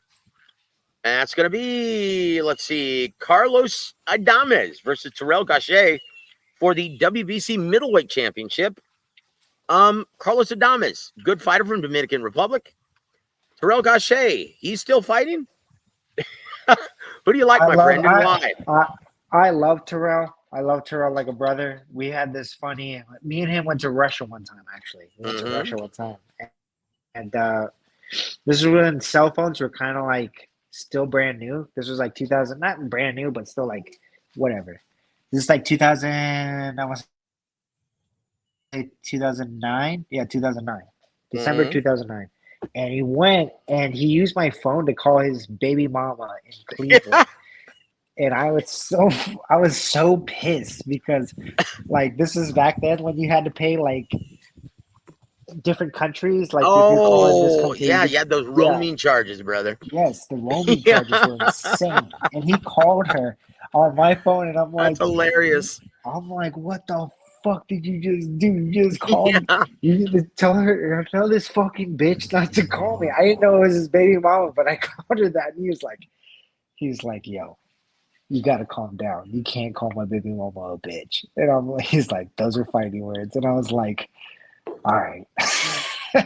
Wow, like, that's a true story. You are 160 middleweight, and he's one of the hardest punchers on the team. He's a fucking real bad dude. I ended up getting Durant Cafaro ended up getting destroyed at a hotel bar in Moscow, and we had the funnest time ever since then. But I mean, he was legit pissed, but he was like calm about it, and I was out of pocket for doing that because you can't do that, but still, he was a gentleman about it. I don't know. Terrell Gausha, I love him. I think I want him to win. But it's past his time, to be honest. I don't see that ending good. But low clarity probably cost you $18. Yo, yeah, $18. I didn't have that though. So, but Terrell Gausha, I think past his time. I think the other guy wins. Next fight. Yeah, very good. I tell you what, he's going to be rooting for Terrell Gausha. He's a homer. Yes. And yeah, admittedly, you've always been a homer. But he thinks Carlos Adames is going to retain the title. Yeah. Kind of the boogeyman right now. I know Patrick Teixeira beat him, but I mean, look, brother, there's no such thing as boogeyman in boxing, just non-ticket sellers. That's it. You think that's the dude? Of course it's it. Come on, dude. If somebody calls you a boogeyman, they're saying, yeah, you're really good, but you can't pack a house. That's it in boxing. Yes. Yeah, but Triple G was a ticket seller in LA, and they called him the boogeyman. Yeah, that's why he fought Danny Jacobs. That's why he fought Canelo. That's why he fought Sergey Derevyanchenko. That's why he fought whoever he wanted. Yeah. After a point, now during his prime, while he was building his level of attraction on HBO, yeah, he still wasn't a big ticket seller. He didn't start becoming a big ticket seller until he fought, what was the chin checker from Brooklyn? What was his name? Remember, he's a good boy. He's a good boy. But yeah, I'm serious. You remember that? Yeah. That's when he blew up, man. What was his name? Yes. Curtis Stevens. That's right. Curtis Stevens. Yep. Yeah. That's when he became a big star, right? But also that helps. It's hugely helps knowing English. Just learning English and being in that developmental stage of you're trying to speak English, and people love that. That's how Pacquiao got on talk shows, is when he spoke terrible English, but they love it that you're actually trying to speak English. You know who does that for me right now? Who? The Big Bang, Zhilei Zhang. Oh, dude, that guy, when he speaks English, it is comedy. He's like a Chineel version of I know that's politically incorrect, guys, but we don't care. Ooh, on this General channel. Tso? General Tso? General Tao's chicken? General Tso? Yo, shut up, dude. No, it's General Soul. General Soul. What?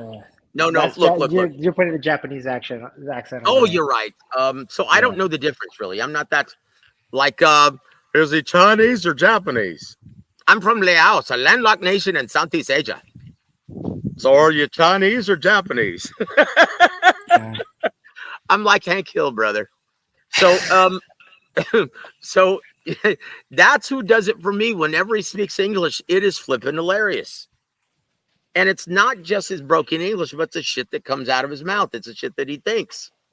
Also, it's like Chinese power, quarter pounder with cheese, the rocks. Yeah, dude. Nah. That guy ain't doing it for me. He'll never do it for me.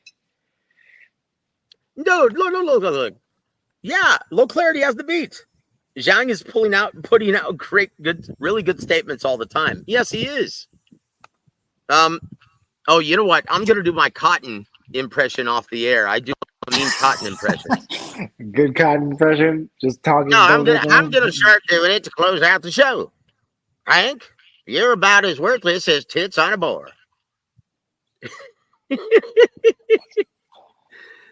And that's my cotton guys. So, do you want to hear the next fight, Let's hear Hank? Boomhauer. Boomhauer doing the Oh. next fight. No, I've got to listen to him first. I forgot. At one point in time I had the cadence down and everything, but I've got to listen to Boomhauer. That's special. And I actually had relatives. Oh, Peggy? No, Chingao. That's right. Dude, my wife's dad Thank you, my talks friend. I appreciate exactly that. like Boomhauer. It's insane. Oh, dude, I hope it comes out tomorrow, man. Hold on. Joseph about to get the NAACP, Chinese community, and anti-discrimination groups to attack the channel. I hope so. Maybe we'll get some more damn subscribers. Chingao. Yeah. We're trying to be Woo! canceled. Yeah. There's nothing That's that where boosts we want to get like being canceled, baby. canceled. Yeah, Hey, it being worked for Jake canceled. Paul. Why not us? Now, Hank's wife, go get me some. Oh, Chingao. No, I hope so, man. He said, just kidding, brother. No, I hope so. Maybe we'll get some more damn subscribers that way. But next fight, man, on the agenda, Gary Antoine Russell versus Alberto Puello for the interim Oh, WBC 140-pound title. this one I legit think is a 50-50. This one I legit think it's a 50-50. And Gary Russell, Antoine is young. He's very good. But then Puello, Yep. another tough Sharpshooter. customer, dude. Yeah. Yep. Sharpshooter, I man. don't, this one is legit a toss up. I really In don't my know. opinion, this has the opportunity to steal the entire show. Be the I best fight on the 100% card, in agree. my I opinion. 100% That's just my agree. opinion. Yes. So who wins, brother? I want to say Puello, but then also I really like Gary Russell. I don't know, dude. You got me stumped on this one. I Push. We'll think I go don't back to this, know. okay? Push. I We'll go think back to Gary. this. I think Gary Russell pulls it out.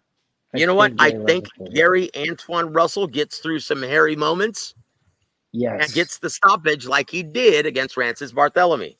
I think this fight resembles that. A lot of drama, a lot of ebb and flow, a lot of action. I think it's going to be the best action fight on the card. Well, I did see Mark Magsayo versus Eduardo Ramirez. Guys, that's got all the makings to be a great fight also. Qingdao, dude. There's some good fights on this. Royman Villa versus Ricardo Rodriguez is going to be great too. Okay, Rodriguez. Okay. Oh yeah. Okay, so I feel with that fight, I think Mark has it. I think Mark's got it. This is a great comeback from Mark Yep. because the whole Pitbull fight that killed it. Yep. Eduardo Ramirez suffered with the Pitbull fight. That's going to take a lot out of him because I mean I've seen Eduardo Ramirez fight Miguel Flores and a bunch of other guys, and I really wanted Miguel to win that fight. It didn't turn out the way I wanted it to, but we saw how good he was. Then Pitbull just ran over him from the first round. And I remember telling telling my friend who's really good, big in with the Sean Gibbons camp. He's like a Pitbull. Pitbull's fighting Eduardo Ramirez. I'm like, ooh, Eduardo Ramirez is pretty good, dude. I think he may give him some rounds. He goes, no, dude, he's not gonna give him no rounds. It's like, all right, let's watch it. And then fucking Pitbull just runs over him. I look like a dumbass. But I'm just saying, like, I think that fight took a lot out of him. I mean, he's already suffered some Hmm. losses. He already has like 4 losses on his record. He's got like 30 You know what, man? fights. He's a I little don't bit care. worn out. I don't care. But this is a style that's tailor made for him. There's Yes. a guy who's going to come at him, and Mark McSile will lay the wood to you if you do. Yeah. Yeah. So Yeah. Also, Mark Masayo, very cool guy. Mark he Masayo is is a very cool really guy. He'll good-hearted, sit down and good-humored talk to guy. you. Yes. His whole team is very, very nice. He brings a whole pack of the Filipinos and his guys. They I all love speak that. English and they're all very, very cool. We went to the Mark Magsayo fight when he fought Ray Vargas here. Uh huh. We sat in the front. We sat right next to Mark's guys. We had floor seats, but we didn't have front row. So like Hmm. we just you know how you just scoot in there and you just sit there. We sat next to Mark Magsayo's team, and usually they'd be just like usually the teams would be dicks and be like, "Yo, this is my seat. This is like you should be sitting here." They were like, "Here, let me scoot over a little bit so you can sit right here." And I was like, "Dude, you're the man. Like, Yeah. like you're not gonna Oh, you're not that's gonna rat cool, me man. out. Yeah, we're gonna have a good time, dude. I'm cheering you for your boy now, right now." But I think this is a perfect fight for Mark Masada to come back. Hmm. Uh, I think he gets him out of there too. I think a mid Indeed. round. I think a mid round stoppage, maybe like 8, 9. I wouldn't be surprised. Guys, and I think this is a great fight for Mark McSile. I think It it's a is. great fight for the fans as well. It's going to be all action, and I like your pick. I like your pick. Let's move on. Co-main event: David Benavidez versus Alexander Gvozdyk for your Oh, scheduled 12 round co-main event, and this is for the interim WBA light heavyweight championship of the world. okay. I want everybody in the chat I'm sorry, to when you interim do. WBC. My apologies, guys. So I want everybody in the chat when you do watch the fight, look at the nail's legs. Let's see the movement, Uh, evaluate the movement, look at that, and then that I think from there tells you if it's going to be a tough fight or not. But I mean, we don't know if David Benavidez, the rumors are true, and he's destroying people in sparring and looking fantastic in the gym. His legs might not even come into play. He just may just get blown out. But I am well, definitely looking. look, Gvozdyk in his last fight at him, he Yeah. didn't look as shot as who's the guy from Canada that he destroyed in what two rounds? Who? What's his name? Lemieux? Yeah, David Lemieux. He wasn't as Yeah. shot as Lemieux, right? Yes.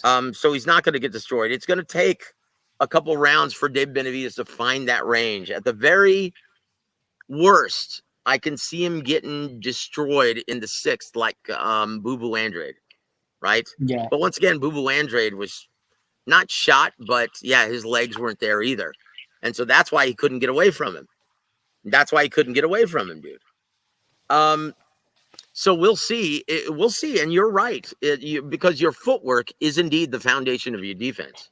Especially those Ukrainians, man. They depend on that footwork a Yep. lot. Yep. That's it. And without those legs underneath him. Yeah. But hey guys, hold on real quick. Hold on. Okay. I like Iceman's prediction of the 7-9. I kind of think that too. So Iceman, our betting strategy is parlay. Like I said before, let's bet the under on every WNBA game.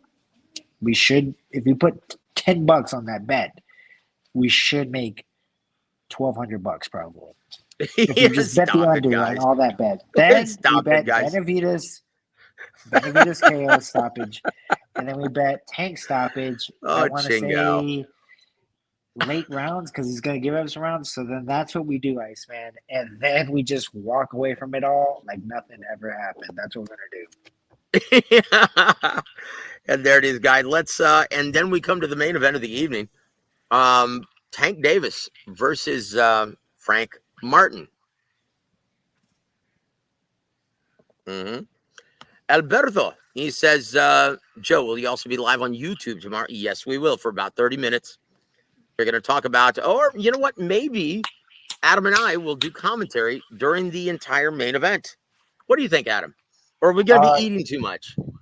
I don't know, dude. I might be so blacked out. I don't know. I don't. I really don't like getting. I don't like getting really. Y'all are different, though. Y'all are my family. Plus, you guys aren't looking at me. Get you guys aren't like judging me, and being like, "This is so sad. This is so Yeah. sad. Look at him. No, no, Look at him no. Trust absolutely me. destroyed." Adam, But no, Adam is a lot like me. He is a jovial and funny drunkard. Do you guys remember when I used to get smashed on this show? You guys remember back in the day before I quit drinking? That Adam is just like that. He's jovial, funny, and he's not ornery. He's the exact opposite. He gets even funnier when he's had a couple of social lubricants in him. that's good. That's a good name for it. Yeah. No. So So yeah, I don't know. we'll go live. We'll go live during the main event. How do you like that? Or do you want to go live? Let's do both the co-main event and the main event. You want to? Yeah, because I think co-main event. I think co-main event. It has a lot of people want to see what's going to happen. Because I mean, if that cut gets reopened, we're geniuses. We're legit Yeah. geniuses. But Well, if look it at doesn't, then we look like a bunch of dummies. But it doesn't matter. It's all about having a good time. that's it, guys. This is always about having a good time. And hey, if we teach you something about the business at the same time, well then, hey, sweet bitch on us. Right on. So we But need a drunk episode with Rick Glazier. Oh boy. oh, you don't want Rick drunk, dude. No, Rick doesn't drink. He hasn't drank anything in gosh, I think in 30 years, he said. But I haven't drank anything on the Rick Glazier show because he always wants to be like, we don't have time to burn, right? Like tonight, we can talk about whatever we want because we don't have the time restriction. But with Rick, it's always a tight 60, right? So that's Yeah. why I never drank anything when we were Rick kind of mean, huh? No, Find out, no. yeah. Rick is one of the funniest dudes I've ever known. He's a lot like Adam. Like he loves to have fun. He's a jovial guy. Rick is nothing like you hear on the air. He is an awesome, fun dude, man, to be around. He and Adam both, they're life of the party, right? They're fun dudes to hang out with. And I'm gonna have fun with my brother at Dave and Buster's. So who you like in this main event, brother? Tank Davis, Frank Martin. I after watching a bunch of Frank Martin highlights, Frank Martin fights, when his early Fox days, then Coach Ronnie was like, he's like, I don't see Tank stopping him. It makes me realize how good he is, and Yep. I'm like, dang, dude, he is pretty sharp, dude. This is one of the sharpest guys that I feel Tank has ever fought, I and think it is the sharpest, yeah, to it be is the honest. sharpest guy that you got to think about it. You're like, this is the sharpest guy, and he is in his prime. You may want to say that he doesn't have as many fights as he's got. What, 19 fights, 20 fights, But he's got a 20 and deep 0. amateur pedigree. He's got He's yeah, 17, I think. Golden Glove champion. Yeah. Yep. So I mean, And that Golden Glove champion at Virgil, welterweight was against yeah, Virgil Ortiz Jr., Virgil where he Ortiz, yeah, knocked him down. Yeah. yeah. They're So like, saying, everyone is saying that watch the weigh and says Martin looks dehydrated. Look, guys, I'm gonna find out tomorrow. Okay, right? I'll find out for you guys, and I'll let you know exactly how to bet before. And once again, I gave you my sexy bet, guys. My sexy bet of the week with this one is you take the Frank Martin victory straight up at plus 450, and then you take a Browns group bet for Tank Davis knockout, straddled with a Tank Davis knockout round group bet, 10 through 12. And that yields plus 400 right now. You can't lose, guys. You cannot lose. Joseph, I'm probably gonna give you my phone when I get to Dave and Buster's. You just make all my bets for me. Well, look, Yeah, dude, I but don't know about you because you can't place online in Texas. That's why dude, I I'll have a just bookie. call my bookie. That's Yeah, why I have a bookie in I'll Vegas. call my bookie. Yeah. That's why I have a Oh, bookie in Vegas. His name, well, I was gonna. Oh my gosh, dude, I'm terrible at keeping secrets, aren't I, man? I was gonna yell his name on the air, you might be giving him some extra business. We kind of wants that. dude. I don't think he wants that kind of business. I don't think he wants that kind of attention. It's illegal, dude. It's illegal. No, it's Ching not. I Yao. know bookie's here. I was giving him. I'll give That's him like their that's names right like now. someone. That's like someone disclosing his weed dealer on the air in Texas, not in Colorado. That's decriminalized. Get out of Yeah. here. Yeah, if you have glaucoma, Yeah. it's still against the law in Texas, brother. Yeah. Joe Rogan's smoking it all the time. It doesn't matter, dude. Abbott loves him. Ted Yeah, Cruz but loves for him. somehow he gets around it. Probably all those millions, dude. Yeah, probably. And he has so much Chingal, man. goddamn. Come on, They're dude. all. Everybody's trying to get on the goddamn show. That's why. That's all it is. Uh-oh, Iceman has the beat. Yep. What did Just I like, say earlier in the show, brother? If I just didn't looked know like any he was better, on I'd the say he was on juice. that good. Yep. There it is. Ah, There it is. I heard it from Iceman first. We did not say it. We did not break the news. Iceman said it. Look. If you listen to this show frequently, you already know how I feel. You already know how Adam feels. Everyone is on that good. Everyone is doing it. That's what makes Bill Haney's claim so fucking laughable. Yeah, like that's why you're working with Victor Conti because you're not on that shit, right? Come on. Isn't that laughable? It is very laughable. Like Floyd, hey, I know he's on that shit. Yeah, it takes one to know one there, Floyd. It's kind of like you gotta like already. You have to already be expecting it. That's all it is. Just expect it. Just be like, yeah, That's you're it. probably on steroids. It doesn't matter. Mm-hmm. That's it. And Low Clarity has the beat. Worst kept secret in boxing. Yes, it is. Yes, it is. And that's why I stopped covering this story because it's laughable. It's a joke. Look, if they really, I'm not going to get into it. That's another show. We're running out of time. It's already 9 p.m. here, 10 p.m. Eastern. So let's boogie, brother. Who do you like in the main event on DAZN? Liam Paro versus Subriel Matias. Matthias, I feel Matthias right now too much on a high, too much on a power trip. He's feeling good. He's confident. He's rolling. I think Matthias by stoppage. Yeah, look, you can't knock him out. You can hurt him, right? Yes. You can Yes. hurt him, obviously. But,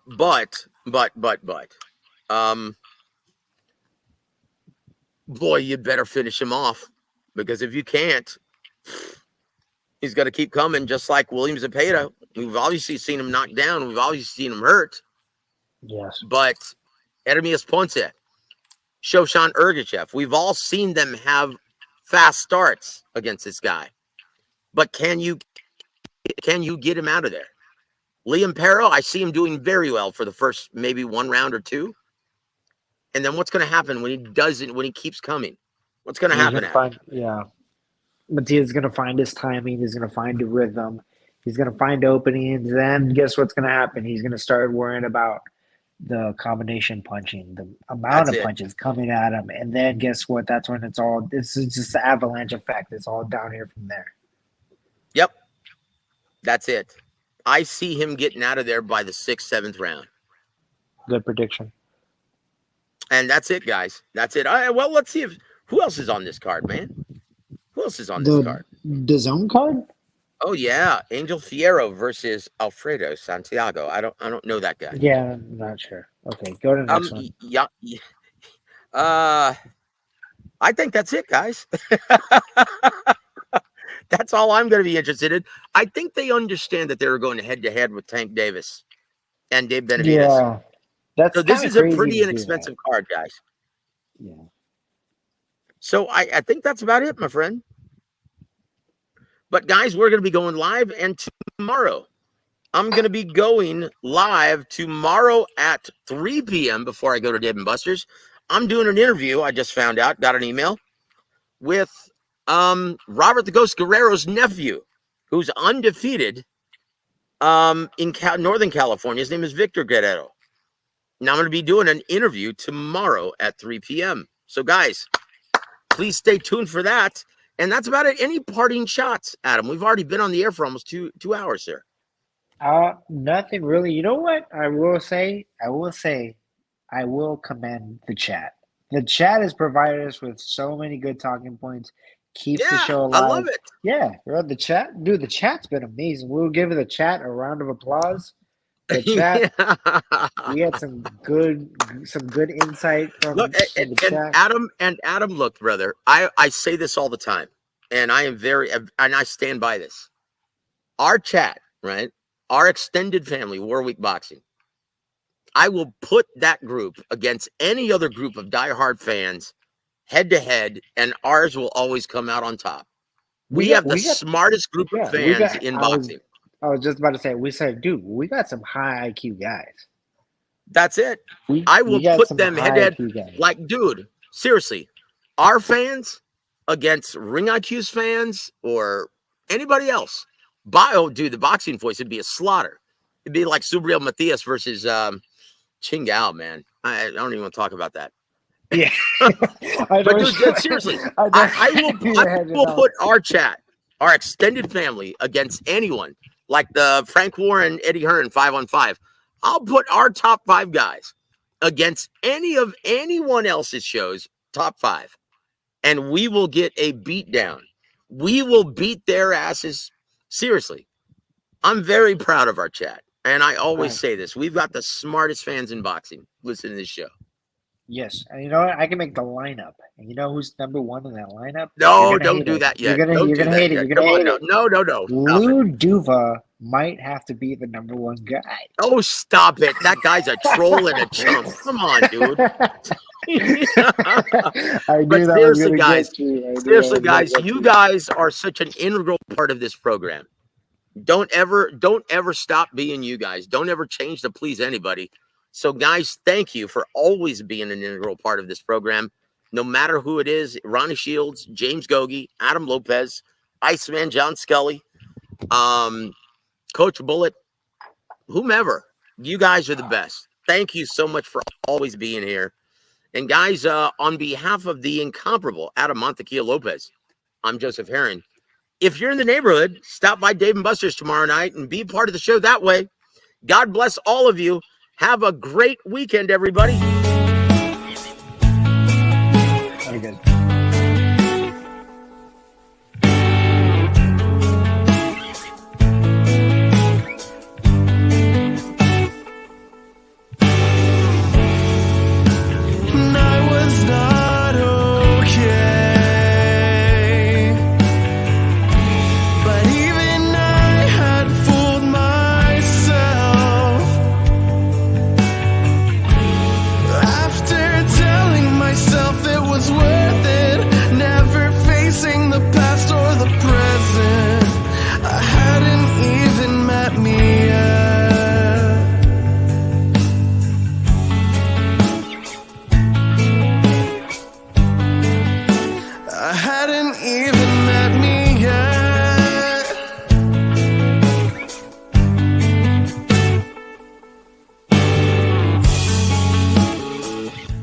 Vashon Holdings proudly presents War Week Radio Chats with ring announcer Joseph Herron.